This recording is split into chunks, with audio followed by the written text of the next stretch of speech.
네, 오늘 함께 은혜 받으실 하나님의 말씀은 사무엘하 15장 1절로 6절까지의 말씀입니다. 구약성경 486쪽에 있는 사무엘하 15장 1절로 6절까지의 말씀을 제가 봉독해 올려드리겠습니다. 그 후에 압살롬이 자기를 위하여 병거와 말들을 준비하고 호위병 50명을 그 앞에 세우니라. 압살롬이 일찍이 일어나 성문 길 곁에 서서 어떤 사람이든지 송사가 있어 왕에게 재판을 청하러 올 때에 그 사람을 불러 이르되 너는 어느 성읍 사람이냐 하니 그 사람의 대답이 종은 이스라엘 아무 지파에 속하였나이다 하면 압살롬이 그에게 이르기를 보라 내일이 옳고 바르다마는 내 송사를 들을 사람을 왕께서 세우지 아니하셨다 하고 또 압살롬이 이르기를 내가 이 땅에서 재판관이 되고 누구든지 송사나 재판할 일이 있어 내게로 오는 자에게 내가 정의 베풀기를 원하노라 하고 사람이 가까이 와서 그에게 절하려 하면 압살롬이 손을 펴서 그 사람을 붙들고 그에게 입을 맞추니 이스라엘 무리 중에 왕께 재판을 청하려 오는 자들마다 압살롬의 행함이 이와 같아서 이스라엘 사람의 마음을 압살롬이 훔치니라. 아멘. 하나님 아버지 감사드립니다. 오늘도 귀한 주일로 귀한 교회로 귀한 예배로 인도하여 주시는 은혜를 진정으로 감사드립니다. 지금 시간 저희들이 지난 한 주일간 지었던 모든 죄악을 예수 그리스도의 십자가 아래에 다 내려놓고 오직 저희들의 온 마음과 정성을 다하여 하나님께만 드려지는 예배를 통하여 하나님께서만 영광 받으시는 은혜의 시간으로 이 시간을 인도하여 주시옵소서. 모든 것을 감사드리오며 예수 그리스도의 이름으로 기도드리옵나이다. 아멘. 네, 오늘은 좋은 지도자 그 세 번째 시간으로 오늘 본문 말씀을 중심으로 하나님의 말씀을 증거하겠습니다. 압살롬은 자신의 여동생 다말이 암논에게 성폭행을 당한 이후에 암논을 2년 동안이나 그 마음속에 칼을 갈고 있다가 기어코 암살을 하고 그의 외갓집인 그술로 도망을 하게 됩니다. 그곳에서 3년 동안을 머물면서 아버지의 부름을 기다리고 있다가 아버지가 불러주어서 예루살렘으로 복귀를 하게 되는데 아버지가 만나주지를 않자 2년 동안이나 가택연금 상태로서 그렇게 지내다가 결국은 2년 뒤에 요압에게 부탁을 해서 아버지를 만나게 되고 아버지와 극적으로 화해를 한 이후로 그로부터 또 4년 동안 매일 예루살렘 성문에 나가서 그곳에 송사하러 오는 사람들, 그러니까 자신이 억울한 일을 당했거나 아니면은 뭐 손해보는 크게 손해를 당하는 어떤 일들이 있는 사람들에게 송사나 그 재판을 통해서 그들의 그 억울함을 풀어주면서 또 그들에게 어떻게 대했느냐면 지난 시간에도 말씀을 드렸지만은 압살롬의 외모를 성경에서는 머리끝부터 발끝까지 모두가 다 완벽하게 아름다웠던 것을 칭찬하고 있는 것으로 보아서 그는 정말로 외모적인 부분에 있어서는 성경상의 어떤 인물보다도 잘생긴 그런 외모 원탑이라고까지 이야기할 수 있는 그런 사람이었는데 그 사람이 자기의 억울한 사정을 다 듣고 그것을 해결해 주니까 사람들이 너무나 고마워서 그에게 절을 하려고 하면은 그 절을 하지 못하게 그를 붙들고 일어나서 그를 꼭 껴안아 안아주면서 입을 맞춰주는 그러한 일들을 행하다 보니까 그 송사를 구하러 왔던 사람들은 말할 것도 없거니와 온 이스라엘 전역에 그 소문이 나서 이스라엘 사람들의 마음을 그가 훔치게 되었다라고 말씀해 주시는 것이 오늘 본문의 내용인 것입니다. 특별히 압살롬은 그렇게 송사만 했던 것이 아니라 그 재판하러 온 사람에게 왕의 실정에 대해서도 자연스럽게 이야기를 하죠. 너희들을 돌봐줄 시간도 없을 뿐만 아니라 다른 사람을 재판관으로 세워서 너희들의 억울한 얘기를 들어줄 수 있는 그런 분이 아니다. 그러나 나는 그의 셋째 아들이자 왕자인 나는 너희들을 위해서 그 재판관의 역할을 하겠다라고까지 이야기를 해서 더욱더 그가 왕의 대신인 것을 부지불식간에 그들에게 심기어줘서 그들의 마음을 또 훔치는 데 일조를 했던 그런 모습들도 있었습니다. 아무튼 이렇게 사람들의 마음을 얻는데 성공을 한 압살롬은 이제 4년 만에 드디어 그 반역의 계획을 구체적으로 실행에 옮기고자 왕을 찾아가서 15장 7절과 같이 이야기를 합니다. 이것은 이제 거짓말일 뿐더러 더 큰 문제는 자신의 정치에 하나님을 이용하려 들었다라고 하는 것을 알 수가 있는데요. 4년 만에 압살롬이 왕께 아뢰되 내가 여호와께 서원한 것이 있사오니 청하건대 내가 헤브론에 가서 그 서원을 이루게 하소서. 그술에 있을 당시에 하나님께 서원한 것이 있었다라고 얘기를 한다는 것이죠. 그래서 이것을 내가 헤브론에 가서 하나님께 예배를 드리면서 그 서원한 것을 이루도록 그렇게 해달라고 자신의 아버지 다윗에게 부탁을 하고 있는 모습이고요. 당신의 종이 아람 그술에 있을 때에 서원하기를 만일 여호와께서 반드시 나를 예루살렘으로 돌아가게 하시면 내가 여호와를 섬기리이다 하였나이다. 왕이 그에게 이르되 평안히 가라 하니 그가 일어나 헤브론으로 가니라. 그가 헤브론으로 간 이유는 지난 시간에도 말씀드렸던 것처럼 다윗이 헤브론에 있을 때 6명의 왕자들을 낳게 되는데 그 역시도 셋째 아들이었기 때문에 그 역시도 헤브론에서 태어났던 헤브론이 고향인 그런 사람이기 때문에 자신의 정치를 또 지역 감정으로도 이용을 했다라고 하는 것입니다. 헤브론 사람들 입장에서 보았을 때는 다윗이 어려웠던 시절에 남유다를 중심으로 해서 왕의 역할을 잘 수행할 수 있도록 그곳을 수도 삼아서 그가 이렇게 웅지를 펴나갈 수 있도록 그렇게 도왔기 때문에 나중에 이스라엘 전역을 그가 다스리는 왕이 되었을 때 예루살렘으로 수도를 천도를 하게 되었을 때 얼마나 헤브론 사람들은 섭섭한 마음을 가졌겠습니까? 그러한 그들의 마음을 달래고자 자신의 고향인 헤브론으로 가서 거기서부터 반역이 시작이 되고 있다라고 하는 것을 알 수가 있다는 것이죠. 이미 이스라엘 모든 사람들의 마음을 얻은 데다가 또 자기의 고향인 헤브론에 가서 그 지역 감정을 자극을 해서 자신의 뜻을 펼치고자 했던 이 압살롬의 이 반역의 이 계획이 착착 진행되고 있다라고 하는 것을 잘 알 수가 있는데요. 여기서 우리가 알 수 있는 좋은 지도자라는 것은 자신의 정치, 자신이 이루고자 하는 어떤 목적을 위해서 하나님을 이용하는 것이 아니라 하나님의 말씀에 또 하나님의 뜻에 전적으로 순종하는 자가 바로 좋은 지도자라고 하는 것을 이 압살롬의 잘못된 모습을 통해서도 우리가 분명히 알 수가 있다라고 하는 것이죠. 그래서 아무튼 압살롬은 한 200명 정도를 데리고, 물론 그 사람들은 압살롬이 반역을 하기 위해서 그 헤브론으로 가는 것이 아니라 하나님께 예배를 드리기 위해서 가는 것으로 알고 예배를 함께 드리고자 따라갔던 사람들인데, 그들 역시도 압살롬에게 이제 마음을 주고 있었던 사람들이기 때문에 나중에 가게 돼서 그곳에서 알게 되었을 때에도 역시 압살롬의 편에 그들이 서게 되었던 것인데요. 압살롬은 한 사람을 더 영입을 하게 됩니다. 그 사람은 바로 아히도벨이라고 하는 다윗의 모사, 그러니까 다윗의 머리였던 사람을 자신의 모사로 모시게 됩니다.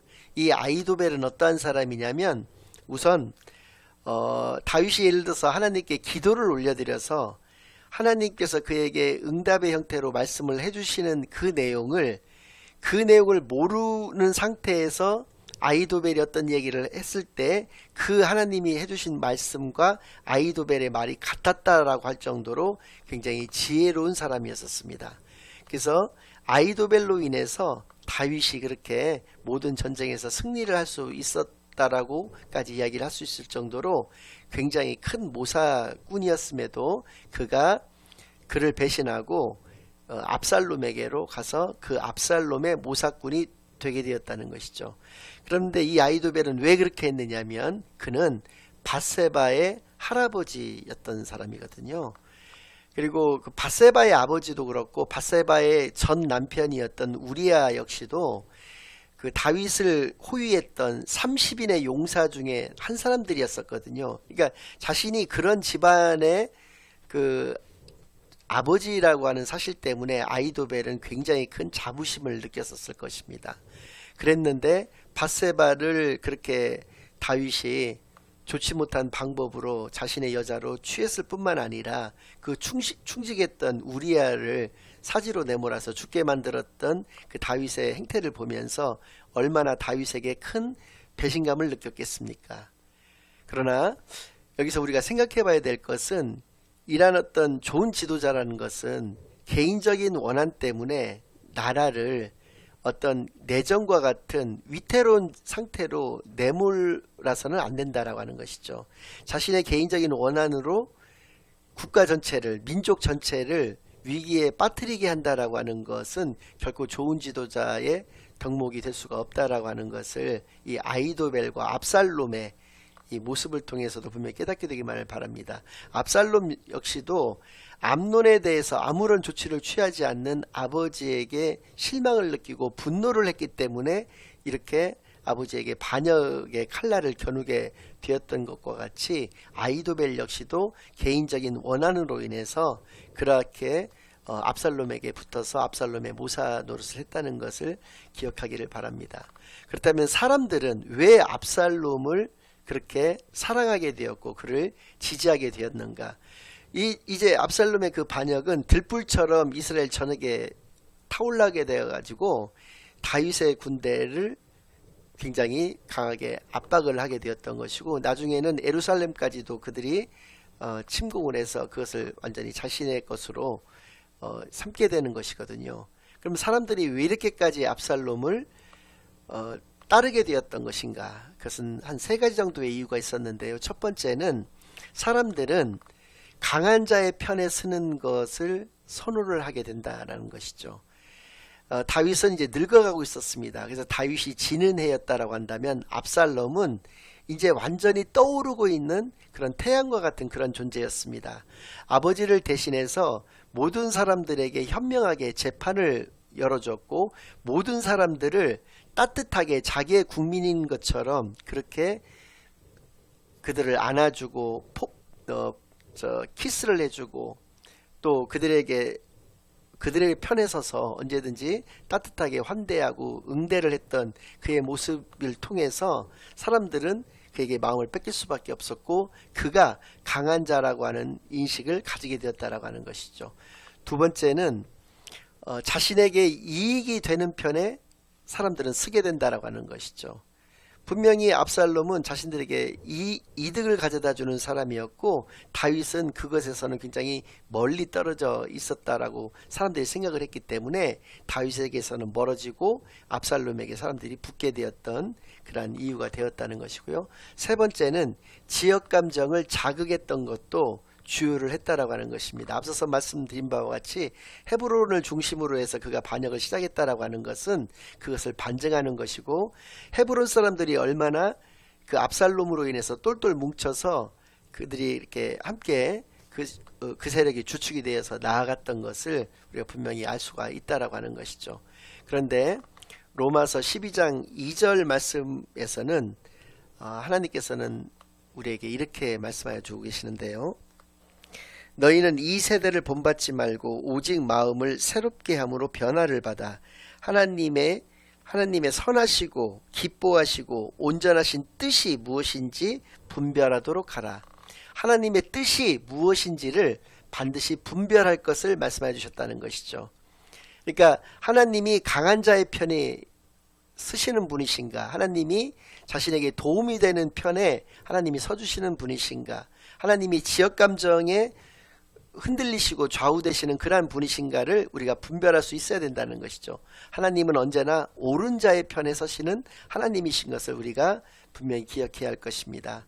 공의의 하나님이시기에 하나님은 언제나 옳은 자의 편에 서시는 것이고 우리 역시도 하나님의 뜻이 옳은 자의 편이라고 한다면 우리는 옳은 자의 편에 서야 된다라고 하는 것을 분명히 기억하시는 시간만이 되기를 바랍니다. 좋은 지도자는 하나님의 뜻이 무엇인가를 분명하게 분별하여 그 뜻대로 살아가는 자가 바로 진정한 좋은 지도자인 것을 이 시간 분명히 기억하는 시간만이 되기를 바랍니다. 오늘날에도 마찬가지입니다. 비근한 예로 어떤 교회 좀 큰 규모의 교회에는 반드시 부목사님들이 있게 되는데 그 교회 담임 목사님이 이제 연로하셔서 은퇴를 하시게 되었을 때 그 부목사가 그 교인들로부터 인정을 받는 어떤 부목사가 여러분이 계실 때 그 중에 한 분은 분명히 어떤 성도님들로부터 크게 인정을 받고 계시는 부목사님이 계실 수가 있는데, 그 부목사님이 담임 목사님이 되시는 경우라는 것은 오늘날의 한국교회에서는 없습니다. 왜 그러냐면 다른 그 외지의 다른 그 교회에 상관없이 계시는 목사님들을 청빙하는 경우들이 많죠. 그러니까 교회도 세상과 같이 스펙을 좀 주로 봅니다. 예를 들어서 외국에서 신학박사 학위를 받았느냐, 또 사모님도 그렇게 같이 신앙생활을 잘 해나가시는 분이신가, 또 설교도 우리 교회에 맞게 잘 하시는 그런 분이신가. 설교도 한 편 내지 두 편 이렇게 여러 목사님들로부터 이렇게 듣고 그 중에서 이렇게 그들이 결정을 하게 된다는 것이죠. 그러니까 아무튼 세상적인 어떤 기준으로 봤을 때 스펙이 좋으신 목사님이 그 교회의 담임 목사님으로 청빙되어지는 경우들이 대부분이지, 부목사님 중에서 성도님들로부터 인정을 받는 그 부목사님이 담임 목사님이 되는 경우는 없다는 것이죠. 이것을 왜 그런가 알아봤더니 이러한 이유들이 있었기 때문에 그렇습니다. 무엇이냐면 곧 그 은퇴하실 그 목사님이 또 이제 오랜 기간 그 교회를 담임을 하시다 보니까 이제 그 성도들 입장에서 보았을 때는 그 목사님이 좀 식상하게 생각되어질 수가 있지 않겠습니까? 그러나 젊은 그 부목사님은 자신들의 마음에 맞게 그렇게 설교도 하시고 또 젊은 감각으로서 자신들을 대하다 보니까 그 목사님에게 빠질 수가 있지 않겠습니까? 그러면 이 부목사님을 중심으로 해서 이 추종 세력들이 기존에 계시던 그 담임 목사님을 쫓아내고 이 부목사님을 담임 목사님으로 추대하는 경우들이 예전에는 비일비재하게 생기더라는 것이죠. 그래서 이것을 방지하고자 어떤 교단 같은 경우는 법으로서 아예 부목사는 담임 목사가 될 수 없다라고 하는 것으로 이게 성문화되어져 있는 그러한 교단도 있을 정도로 부목사가 담임 목사가 되기는 어렵다라고 하는 것이 오늘날의 교회의 대부분의 모습이라고 하는 것입니다. 이것이 우리가 하나님이 기뻐하시고 온전하신 뜻이 어디에 있는지를 분별하는 그런 모습일 수는 없는 것이죠. 그러니까 그렇게 기존에 계시던 담임 목사님을 쫓아내는 그러한 세력들도 당연히 하나님의 뜻을 발견하지 못하는 그런 부르려고 할 수도 있지만, 그렇게 그러한 어떤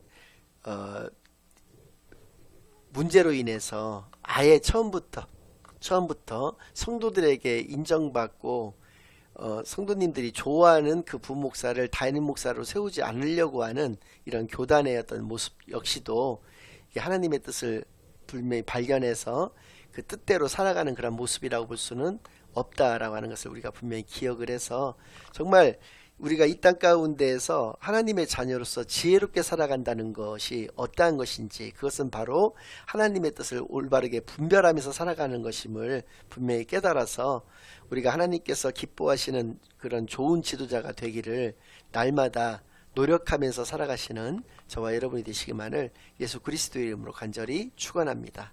아멘. 이제는 우리 주 예수 그리스도의 은혜와 아버지 하나님의 극진하신 사랑과 성령 하나님의 내주인도 역사 교통하심이 이 땅 가운데서 살아가는 동안에 하나님의 뜻이 무엇인지를 분명히 깨닫고 그것을 분별하면서 앞으로 살아갈 것을, 그리고 그 뜻대로 행하면서 살아갈 것을 다짐하고 결심하고 돌아가는 모든 사랑하는 주의 자녀들의 머리 위에와 그들의 가정 위에, 그들의 생업 위에 이제로부터 영원까지 항상 함께 있을지어다. 아멘.